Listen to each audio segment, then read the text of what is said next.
আওয়ামী লীগ কি নিষিদ্ধ হতে পারে এই প্রশ্ন এখন টক অব দ্য টাউন। গত ৫ আগস্ট হাসিনা সরকারের পতনের পর আলোচনায় আসে আওয়ামী লীগ নিষিদ্ধকরণ নিয়ে। আসুন জেনে নেই যেভাবে নিষিদ্ধ করা হতে পারে আওয়ামী লীগকে।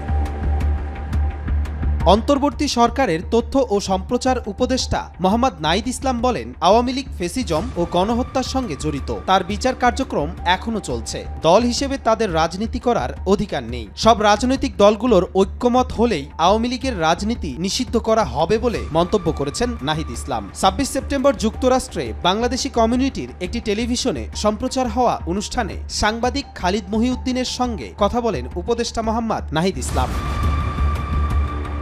জুলাই আগস্টে ছাত্র জনতার আন্দোলনে বহু হতাহত হয় এবং পরিস্থিতির চাপে শেখ হাসিনা দেশ ত্যাগ করেন। এর ফলে দেশের রাজনৈতিক পট পরিবর্তন ঘটে। গণহত্যা ও মানবতা বিরোধী অপরাধের অভিযোগে শেখ হাসিনা, আওয়ামী লীগ নেতাকর্মী ও সরকারি কর্মকর্তাদের বিরুদ্ধে মামলা হয়। আন্দোলনকারীরা আন্তর্জাতিক অপরাধ ট্রাইব্যুনালে বিচার দাবি করেন এবং অনেকেই আওয়ামী লীগ নিষিদ্ধ করার আহ্বান জানান। শারদা সোসাইটি নামের একটি সংগঠনের নির্বাহী পরিচালক আরিফুর রহমান মুরাদ ভুইয়া আওয়ামী লীগের রাজনীতি নিষিদ্ধ করতে রিট করেন। তবে ১ সেপ্টেম্বর হাইকোর্ট বেঞ্চ রিট খারিজ করে দেন। ২৩ সেপ্টেম্বর আইন উপদেষ্টা ডক্টর আসিফ নজরুলের নেতৃত্বে একটি মতবিনিময় সভায় আন্তর্জাতিক অপরাধ ট্রাইব্যুনালের আইন সংশোধনের প্রস্তাব আসে। প্রস্তাবে গণহত্যায় সংশ্লিষ্ট দল বা বাহিনীকে মানবতা বিরোধী অপরাধের দায়ে ১০ বছর নিষিদ্ধ করার কথা বলা হয়।